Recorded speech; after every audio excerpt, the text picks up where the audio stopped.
Hi everyone, welcome to our holiday, or as our colleague Jen Dayton says, holiday session of Pat and my segment to talk to you about books.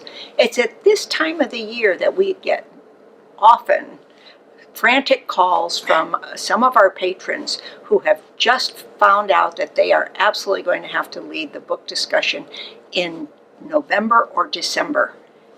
Panic time.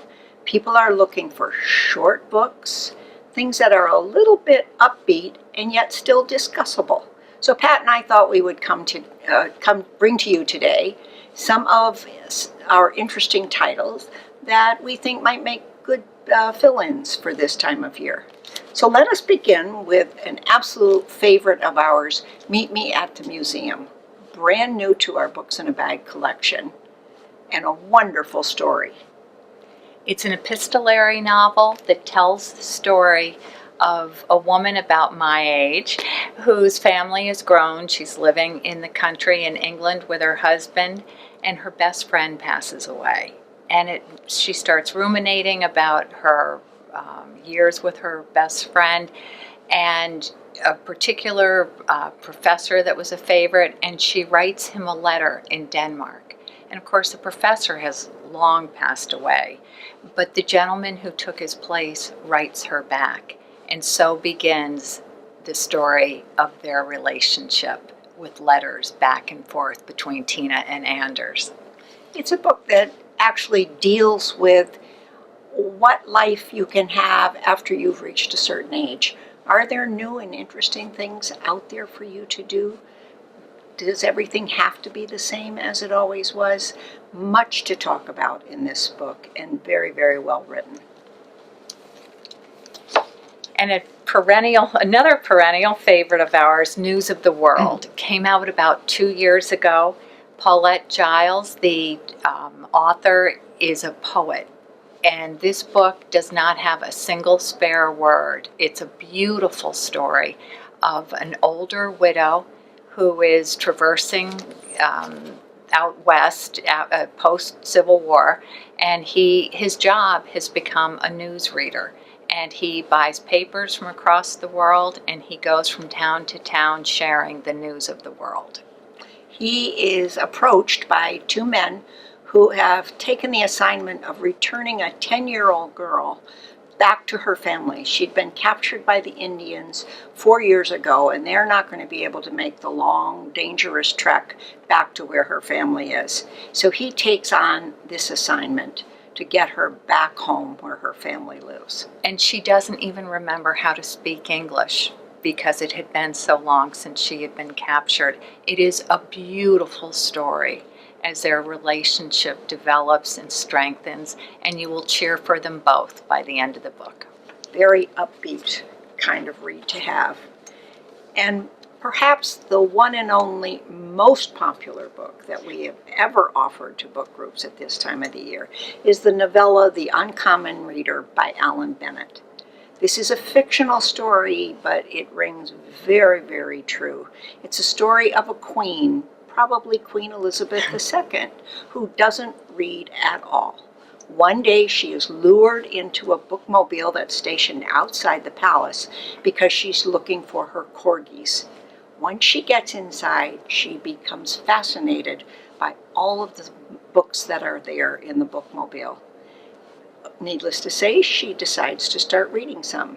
She becomes such an avid reader that all of a sudden all of her responsibilities lie about in ruin. This is a fun book. It's humorous. It does have some serious discussable items. You know, what reading does for us in our lives, and how meaningful it really can be. And it's a sure winner for any Alan Bennett fan. That's for sure. That's for sure. Another book is Dear Mrs. Bird by AJ Pearce, and this is a World War II book for those of you just want to say that. Our heroine is 21 and she is in London in the middle of the Blitz, and there's nothing she wants more than to be a lady war correspondent. The closest she can get is working for a ladies' magazine, and being the right-hand woman to the agony aunt, Mrs. Bird. This is I think, a great story because it talks about youth in the middle of world-altering events, such brutality, such horrific times, and yet with optimism and enthusiasm for life, these young people go about as if, this war outside was just an everyday Just occurrence. background. Exactly. It's been a really quite a favorite, and we haven't had it that long, so it's interesting to see how book groups have really been enjoying it. Another book that's rapidly become very popular with our book groups is the Trevor Noah memoir, Born a Crime. Trevor Noah, as you may well know, is the host of The Daily Show. He was born in South Africa during the time of the apartheid regimen. He is the child of an African mother and a Swedish father. That in itself was a crime, the fact that he was born of this mixed parentage. He was not ever able to walk down the street next to his mother because of his light skin. He couldn't go out and play with his cousins for fear that he would be abducted and taken away from the family. And yet through all of this, he comes with a sense of humor that is second to none. He is able to relate to people and their situations in life. And it's also a bit of a love letter to his mother, who is a woman of remarkable spirit. And she did not let apartheid ground her down, nor her hopes for her son. It's very affirming. Give it a try. We think you'll love it. And our last but certainly not least comedian, David Sedaris, is back with, I believe it's his 10th book, Calypso. It's a series, again, of 22 different essays that he has published over the last several years. I think this may be his best book yet. He's older, he's wiser, he's a little bit less impressed with himself. Still funny. His family is still prominently featured. His stories about his vacation home with his family will have you laughing out loud.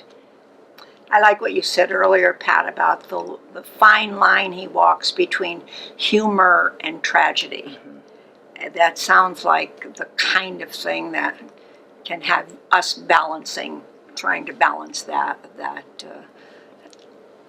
divide also. And something you might want to do is, if people are really under the gun with time, everybody could take 1 or 2 essays and share that at your meeting. So please, if you're interested in any of these books, let us know. They're all available as we speak, so we would love to be able to send them out to your book groups.